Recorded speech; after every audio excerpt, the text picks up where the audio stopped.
Bueno, buenas tardes. Bien, vamos a continuar hablando del teatro latino, ¿de acuerdo?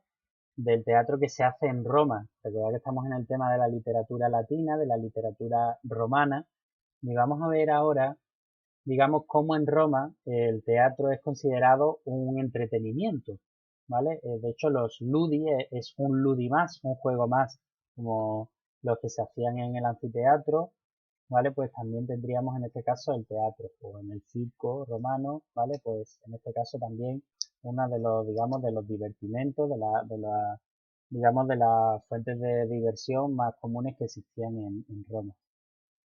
Y ahora, bueno, va a haber cuatro tipos en realidad de producciones teatrales. Tendríamos, digamos, dos tipos de tragedia y dos tipos de comedia. Los tipos de tragedia, bueno, uno se conoce como la fábula conturnata, que sería, bueno, por la conturna, que eran las botas altas que utilizaban los actores, que sería aquella, digamos, vinculada con temática griega. Recordad que Grecia y Roma siempre van a ir de la mano. Y en este caso, pues la temática es griega. Y después la tragedia, digamos, con la temática romana que se conoce como fábula pretexta, que sería en este caso digamos, la pretexta que sería la túnica con una franja púrpura, digamos, que utilizaban los actores, una túnica puramente romana. Después tendríamos la comedia de tipo griega, que sería la fábula paliata, que porque los actores van con un manto, digamos, con las formas griegas, típicas griegas, frente a la que los actores participan con una toga, digamos, puramente romana, que se conoce como la fábula togata, que en este caso pues sería una comedia de tipología romana. Bien, bueno, igualmente vamos a tener tragedias y comedias, como hemos visto, igual que veíamos en Grecia. ¿Qué va a pasar? Pues que la comedia va a tener mucho más éxito que la tragedia, ¿vale? La tragedia en este caso, que en Grecia sí que había tenido muchísima aceptación, en Roma no ocurre lo mismo. Bueno, dentro de la tragedia tenemos básicamente a un autor muy importante que es Séneca. Séneca que, de hecho, bueno, nacido en Córdoba, en la Bética, es decir, de lo que hoy es Andalucía. Bien, Séneca fue un poeta, un político, fue una de las personas, de los intelectuales más importantes de la época. De hecho, durante una serie de años, básicamente durante el imperio de Nerón, pues durante una época va a estar gobernando de facto Roma, como una de las personas más afines al emperador. ¿Qué pasa? Que luego caerá en desgracia porque, bueno, Nerón primero va a estar vinculado a él y luego lo va a perseguir y va a terminar siendo, bueno, condenado a muerte.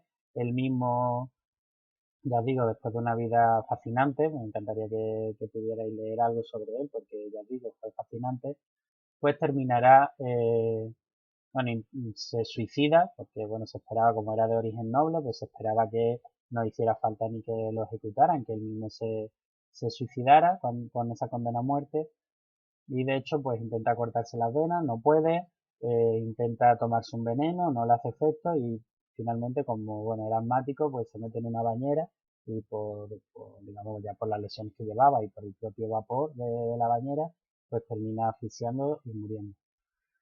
Bien, bueno, Séneca va a escribir básicamente sobre temática griega. Por ejemplo, tenemos una redactación de Fedra, que era una princesa cretense, que se une a Teseo, que se enamora de Hipólito, de su hijastro, y al final pues terminará suicidándose porque Hipólito no le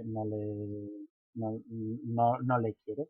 Después tendríamos a Medea, que es bueno, la hechicera, la bruja, famosa, mujer autónoma, bueno, digamos un modelo muy interesante también en la literatura. Y después tendríamos a Edipo, la revisión, digamos, del Edipo rey de Sófocles. Y después de temática latina, pues tendríamos, por ejemplo, la obra Octavia. Octavia, que bueno, básicamente lo que habla de la lealtad de la nobleza, un ejemplo de la mate romana, de la madre romana, del modelo de mujer que se pretendía que hubiera en la antigua Roma. Bien, ya en la comedia, que la comedia sí que tiene muchísimo más éxito, ¿vale? Va a ser el género triunfador, sin duda, en Roma. Vamos a tener una comedia que está basada en la comedia nueva de Menandro. Recordad que Menandro pues habla de personajes arquetípicos, digamos, de esos estereotipos. Recordad que veíamos pues ese viejo avaro, veíamos ese joven enamoradizo, pues todo eso lo vamos a ver también en otros autores. Por ejemplo, en Plauto o en Terencio, que son los básicos que vamos a estudiar. Bien, Plauto, bueno, antes de ser escritor, comediante, pues primero fue soldado, después fue, ya digo, comerciante, de hecho probablemente comerció por el Mediterráneo, tenía grandes conocimientos sobre marinería, y también molinero. Ya por su propio éxito, pues abandona la profesión de molinero y comienza a escribir.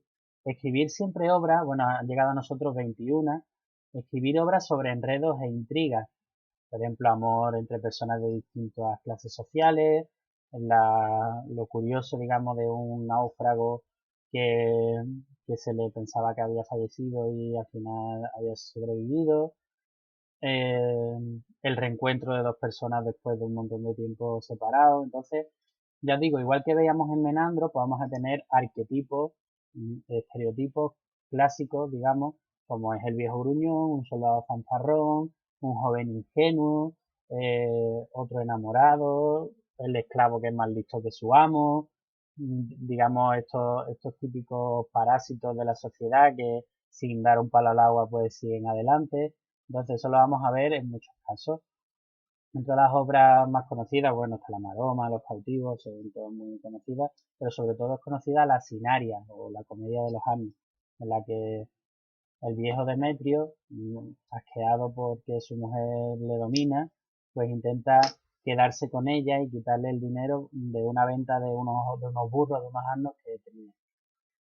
Bien, bueno, aparte de Plauto tenemos también a Terencio. Terencio fue un esclavo, ¿vale? Era de origen africano y digamos, por las grandes capacidades y demás que tenía, pues es liberado por su amo, de quien toma el nombre, Terencio, y va a escribir comedia nueva también, igual que basada también en la de Menandro, que ya hemos visto, pero en este caso destaca sobre todo que son obras psicológicas, es decir, él no tanto se basa en la trama como tal, como podríamos haber visto en Plauto o en otras comedias, sino que se centra en el personaje, hace un análisis psicológico de ese personaje, esas ideas propias que tiene el personaje, esas reflexiones que ese personaje tiene acerca de lo que le va ocurriendo, ¿vale? Entonces, como eran obras un poco más complejas, va a tener un poco de menos éxito que Plauto, aunque ambos más o menos en el tiempo pues son uno continuador del otro, pues es verdad que Plauto tuvo mucho más éxito. De hecho, bueno, Plauto escribió cientos de obras, aunque a nosotros han llegado a 21, y en el caso de Terencio sabemos que escribió 6 y las 6 han llegado a nosotros, pero bueno, vemos que fue mucho más prolífico, bueno, fue mucho menos prolífico en este caso que Plauto. Bien, destacan algunas obras como son Los Hermanos, en las que se tratan dos modelos educativos diferentes, uno digamos muy estricto y otro mucho más tolerante, y al final Terencio terminará hablando de que en el término medio está, digamos, la virtud, justo en el término medio, es decir, ni en lo excesivamente estricto y autoritario, ni en lo excesivamente tolerante y permisivo.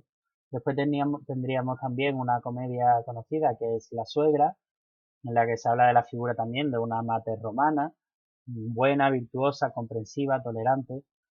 Y después tendríamos, por ejemplo, La muchacha de Andros también, que es una comedia también muy interesante sobre una serie de enredos que se producen por un matrimonio que está concertado y que al final no llega a producirse. ¿Vale? Bueno, pues esto sería acerca del teatro en Roma, ¿de acuerdo? Bueno, muchas gracias.